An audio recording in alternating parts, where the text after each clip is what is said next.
Okay, so up to now we've looked at how to read tab, how to read scale diagrams, what the strings of the guitar, what their names are, the different parts of the guitar, how to use your pick, and exactly how to use downstrokes and upstrokes.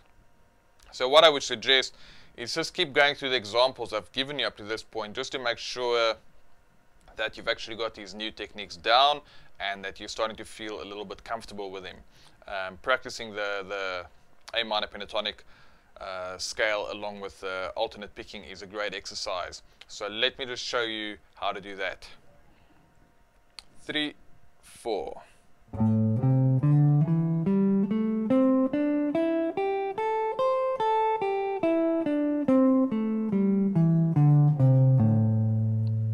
Okay, so I'm just ascending the scale and then descending the scale, and I'm using strict alternate picking. So let me do that for you one more time, and we'll do it slowly, and I'll count along with it so that you can follow me. 3, 4. 1 and 2 and 3 and 4 and 1 and 2 and 3 and 4 and 1 and 2 and 3 and 4. Okay, so there we go. That's the A minor pentatonic scale using strict alternate picking.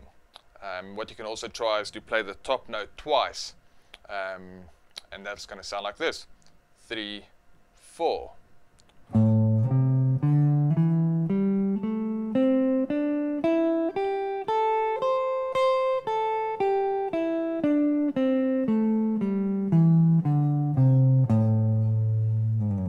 You can obviously see if I play that top note twice, then I'm going to end on a different stroke as I would have when I played it once. It's up to you to experiment, and of course it's good to have both ways down, because when we're going to come to playing some real musical examples, you actually don't want to be thinking about this stuff too much. You just want to have that technique down, and it's got to feel natural to you. Alright, so that should get you going with alternate picking using that scale. Now for those of you that are looking for something a little bit more to get your left and right hand synchronization happening, basically what I mean with synchronization is you got to get these two hands to work together, okay? Because sometimes if things aren't quite happening at the same time, you'll either miss notes or you might just end up confusing yourself a little bit. So here's a little exercise. It's quite a simple exercise. Making use of the chromatic scale, not 100% because we're going to be skipping a note between each string, but we'll get to the theory of the scale and all that stuff later. Basically, the example looks like this. We're going to take our first finger and we're going to put it on the first fret of the E string, the second finger then on the second fret, the third finger on the third fret, and the fourth finger on the fourth fret. Okay, so we're back to that one finger per fret example. And I'm going to use down, up, alternate picking.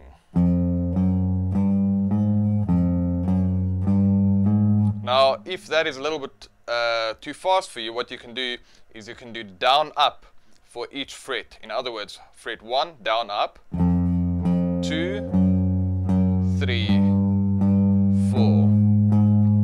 Okay, so you can practice it like that. You can also do it 4 times so that you got even more time to move your left hand, and your right hand kind of keeps working as well. So here it is doing it 4 times for each note. 1, 2, 3, 4. 1, 2, 3, 4. 1, 2, 3, 4. 1, 2, 3, 4. Okay, so now we've just looked at 3 different ways that you can use this pattern and practice your alternate picking and your left hand together. The first way, the easiest way, would be to do four notes per fret. 1, 2, 3, 4, 1, 2, 3, 4, 1, 2, 3, 4, 1, 2, 3, 4. Once you got that down, well, first of all, before I carry on, let me show you how you can get a little bit more mileage out of that example.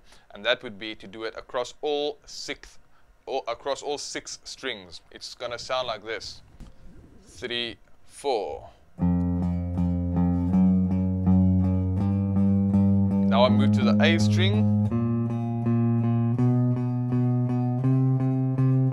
D string,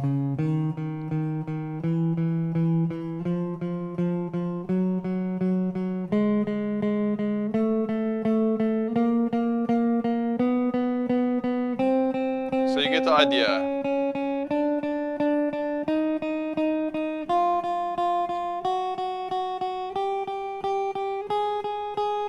Now I'm going to move up a fret, and I'll keep starting on the first finger.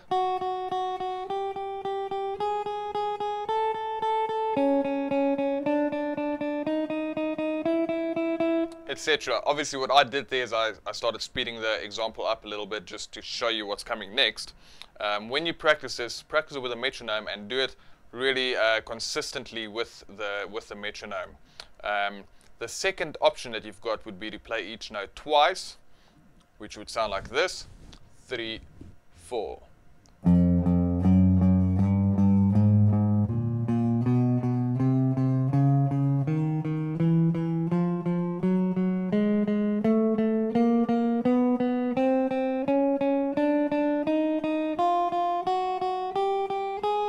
Then I move up a fret and I start on the first finger again.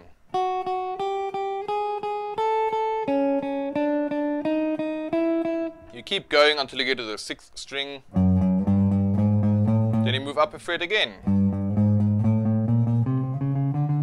And you just carry on across the whole neck. That should give you a lot of exercise using alternate picking together with your left hand that has to move along in time.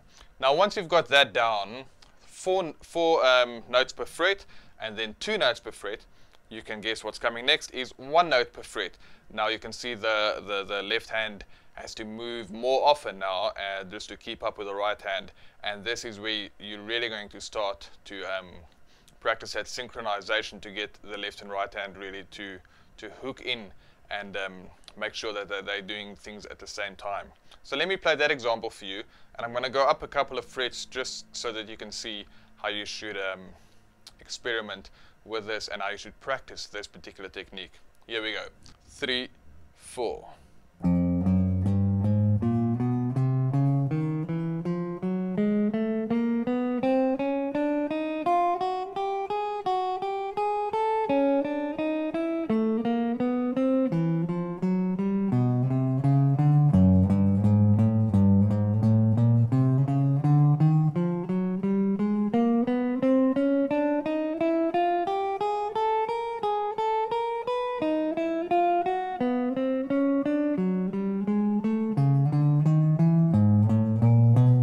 Okay, you get the idea.